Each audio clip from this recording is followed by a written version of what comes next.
High guys, welcome back to my channel Tuli's world. তোমরা সবাই কেমন আছো? আশা করছি ভালো আছো।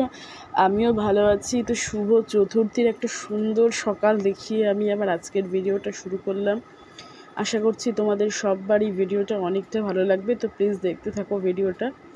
তো আজকে হচ্ছে শুভ চতুর্থী।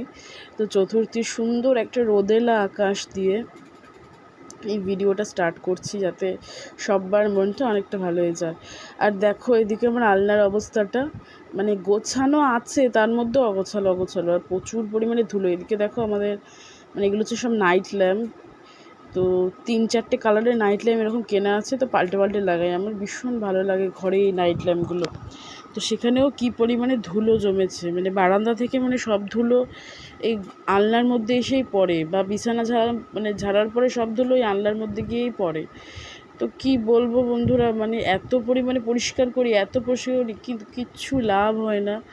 প্রচণ্ড পরিমাণে ধুলো পড়ে, দুদিন একদিন যাবে আবার ধুলো পড়ে যাবে, কোনো জিনিসে হাত দেওয়া যায় না। জিনিসপত্র কোথায় রাখবো?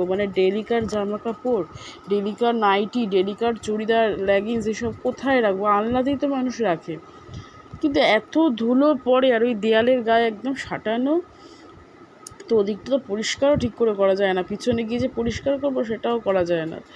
তো প্রচণ্ড পরিমাণে সমস্যা হয়।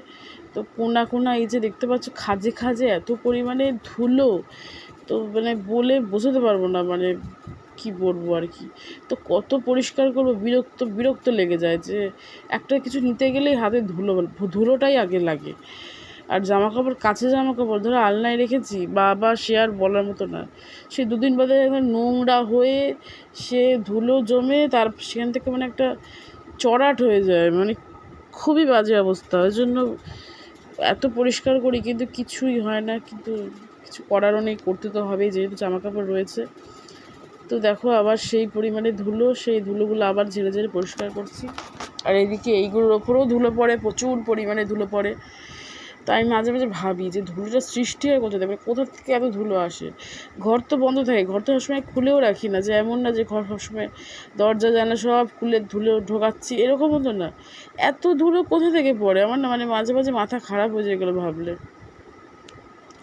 তো যাই হোক, দুর্গা পুজো একদম শুরুই হয়ে গেছে বলা যায়। চতুর্থী আজকে, যে ব্লগটা তোমরা দেখতে পাচ্ছ সেটা চতুর্থীর ব্লগ, চতুর্থী দিনের ব্লগ। তো আজকে কোনো ঠাকুর দেখতে যাওয়া বা কোনো কিছুর কোনো প্ল্যান নেই, কিন্তু মনটাতে একটা পুজো আমেজ রয়েছে, সেটা একটা আলাদাই ভালো লাগা।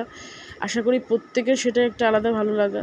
কাজে কর্মের মধ্যেও ঠিক মনটা বসছে না, কিন্তু মনে হচ্ছে যে বাইরে যাই, বাইরে একটু ঘুরি বা কিছু করি, যাতে পুজো মনে হয়।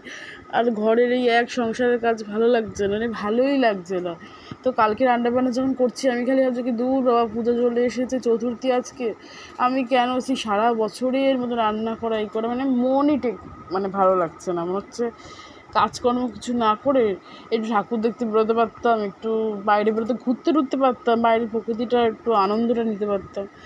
তো সেটাই মনে হচ্ছিলো। যাই হোক, কাজ তো করতেই হবে, কিছু করার নেই। এগুলো তো যদি না করি, এগুলো তো পড়েই থাকবে। সুতরাং কাজ তো করতেই হবে। সংসারের কাজ যদি আমি না করি কে করবে? আর যেহেতু আমার সংসারে কোনো মহিলা নেই, আমার শাশুড়িও থাকে না এখানে, তো সেই হিসাবে আমার কাজ তো আমার সংসারের কাজ তো কেউ করে দেবে না, আমাকেই করতে হবে।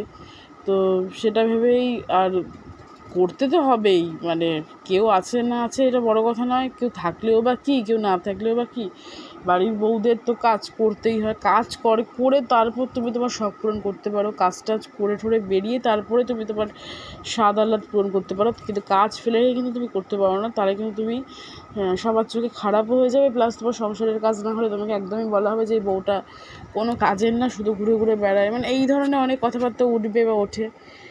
তো দেখো সকালবেলা আজকে দুধ চা করছি, আমারই স্পেশালি দুধ চা খেতে ভীষণই ইচ্ছে করছিল। আমার বর দুধ চা খেতে চায় না, ওর অফিসে থাকলে অনেক দুধ চা খায়, বাড়িতে থাকলে দুধ চা খেতেই চায় না। আর এরা অফিসে বাইরে ঠারে দুধ চা খাবে, ঘরে খাবে না, আর ঘরে আবার খেতে ইচ্ছে করে। তো সকালের ব্রেকফাস্ট আজকে এইটাই, বন পাউরুটি ছিল, দুধ চা ছিল আর মিষ্টি ছিল। তো ভাবলাম একটু চা করে নিই, পাউরুটি দিয়ে চা খেতে ভীষণ ভালো লাগে। আর যেহেতু ওর আজকে অফিস ছিল না, তো সেই জন্য চালও রাতে ভিজিয়ে রাখিনি, বাড়িতে না থাকলে মানে বাড়িতে থাকলে পরে আমি চাল ভিজাই না, যেহেতু দুপুরের জন্য ভাতটা করি। আর অফিসগুলো তো সকালে ভাত করতে হয়, সেই জন্য সকালে উঠেই ভাত করি, সকালে আগের দিন রাতে চালটা ভিজিয়ে রাখি। তো চাল তো ভিজিয়ে রাখিনি বলে উঠে সকালবেলা ব্রেকফাস্ট করে চালটা ভিজিয়ে রাখলাম, দেরি করেই ভাত করব, দুপুরে যাতে গরম থাকে ভাতটা। আর এদিকে বাজার থেকে চা, তারপর মিট মশলা, আরও টুকটাক জিনিসপত্র বাজার করে আনা হয়েছে, সেগুলো একটুখানি ঢেলে নিচ্ছি। আর এত কাজের মধ্যেও বারবার করে বরকে কিন্তু বলছিলাম যে জানো তো ভালো লাগছে না, মনে হচ্ছে যেন কাজ করতে ইচ্ছে করছে না, মনে হচ্ছে একটু বাইরে বেরোই, ঘুরে টুরে আসি, মানে ঘুরতে টুরতে যাই একটু। তো বর বলছে এখনও তো সবে চতুর্থী, সপ্তমী থেকে বেরোবে, এখন কি।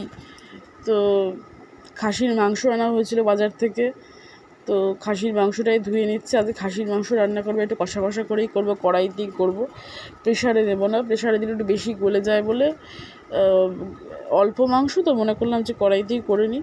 খেতে কিন্তু খুব সুন্দর হয়েছিল। যাই হোক, তোমরা দেখতে থাকো ভিডিওটা, কীভাবে রান্নাটা করলাম সেটাও শেয়ার করবো তোমাদের সাথে, ভিডিওটা দেখতে থাকো। আর এই যে বর বললো না যে আজকে তো চতুর্থী, এরপর ষষ্ঠী, সপ্তমী, মানে সপ্তমীর থেকে মানুষের ঠাকুর দেখতে বেরো। আমরাও ছোটোবেলায় যখন বাবা মার কাছে এটাই শুনতাম যে সপ্তমী, জামা কাপড়ও কিনলেই সপ্তমীর থেকে কাউন্ট হতো, সপ্তমী, অষ্টমী, নবমী, দশমীও কাউন্ট হতো না। বাট এখন তো আমি সব জায়গায় ফোন খুললেই দেখি সবাই দ্বিতীয়ার থেকে ঠাকুর দেখতে বেরিয়ে যায়। তো তারা কি নতুন জামা কাপড় পরে না? আর নতুন জামা কাপড় যদি নাও পরে, তাও তো ঠাকুর দেখতে তো যাচ্ছে। তো এদেরকে কে বোঝাবে যে পুজো অনেক আগে আগে শুরু হয়ে যায়, আর পুজোর এই আমেজটা নিতেও ভীষণ পরিমাণে ভালো লাগে। সারা বছর আমরা ওয়েট করে থাকি হচ্ছে সেই পুজোর জন্য। তো এই জন্য পুজোর ওই সপ্তমী, অষ্টমী, নবমী 3 দিন না মোটেও, পুজো কিন্তু অনেক আগে থেকে শুরু হয়ে যায়। কিন্তু এটা মানে এদেরকে সেটা কেউ বোঝাতে পারবে না, বোঝানো যাবে না এদেরকে। এরা হচ্ছে সপ্তমীর থেকে পুজো।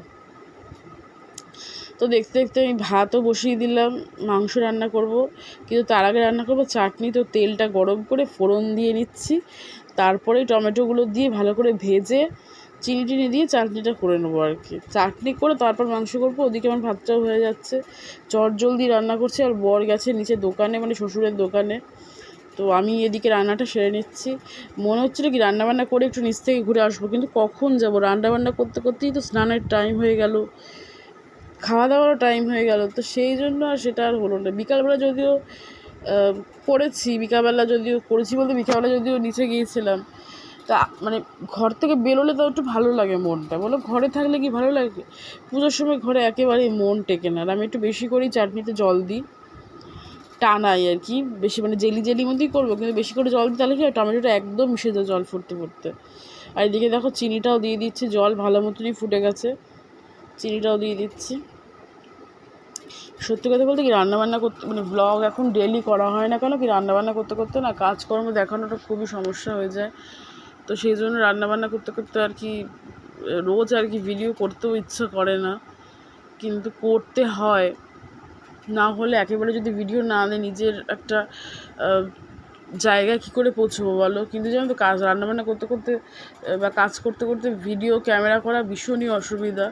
তো এতটা অসুবিধা করে যারাই ভিডিও করো না কেন, তোমরা প্লিজ সবার পাশে থেকো, আমি বলবো সবার পাশে থেকো, সবার ভিডিও দেখো, এটাই বলবো। তো এদিকে দেখো, এদিকে চাটনি হয়ে গেছে, ভাত হয়ে গেছে, এদিকে মাংসর জন্য আলুগুলোকে ভেজে নেব, একটু লাল লাল করেই ভাজবো। লাল লাল করে ভাজলে আমার বর খেতে ভীষণই ভালোবাসে, আর ভালোও লাগে। আর এদিকে পেঁয়াজ আর আদা রসুন, বেশি একটা মশলা করিনি, মাংস যেহেতু অল্প, তাই জন্য অল্পই করেছি। আর এদিকে মাংসটা ভালো করে ধুয়ে ক্লিন করে রেখে দিয়েছি।